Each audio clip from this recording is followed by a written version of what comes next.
Hi, and welcome to this week's installment of Ask Emily. Our first question is from Rebecca, who said, I really enjoy these videos. When you were first getting started, did you ever receive negative feedback or any nasty comments? If so, how did you deal with those and not let them get to you? Or did they? When I did first start getting nasty comments on my blog, I was devastated. I was ready to give up, close my comment section, but eventually realized that what you're doing by putting content out on the internet, you're going to get some feedback. Some of it's going to be positive, some of it's going to be negative, and you kind of have to be okay with it. And really, I'm creating a community on Cupcakes and Cashmere, and the truth is not everyone's going to love what I do, and that I have to be okay with it. So when I first started getting negative criticism, it took a lot longer to get over, but now it comes with the territory. And I also really try to listen to what people say. Sometimes those negative comments or nasty things can really have some truth behind them, and so I always try to take everything with a grain of salt, but at the end of the day, you kind of have to just move on.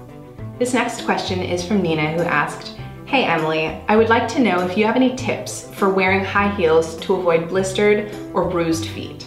Well, the most important thing is finding a pair of shoes that fits you and is comfortable. I know that I, for one, fell victim to the whole thing of finding a cute pair of shoes, really wanting them to work, but knowing deep down that they weren't comfortable. So make sure that you can walk in them. That's number one. So when you're actually at the store trying on shoes, don't just kind of stay in that little carpeted area to try on your shoes. Take them for a little walk on hardwood floor, so you get comfortable in them and can see if you can actually walk in them. The other thing is, it's good to try on shoes later in the day when your feet are at their most swollen to really see if they're gonna fit you at any point of the day or night.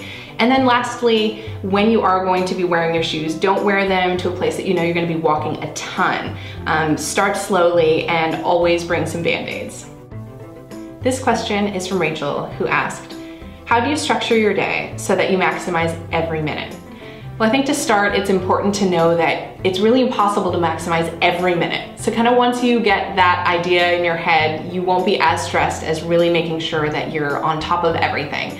For me, I'm really into to-do lists. It helps me stay on track and stay motivated. Sometimes I'll allot different time periods so that I can tell myself different things that I want to get done throughout the day and at which times.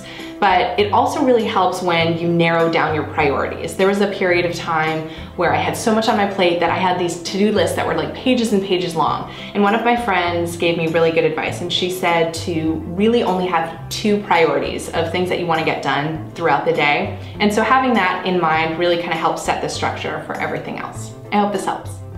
Thanks for tuning in to this week's installment of Ask Emily, and be sure to continue sending in your questions to me via the comment section or through social media with the hashtag AskEmily.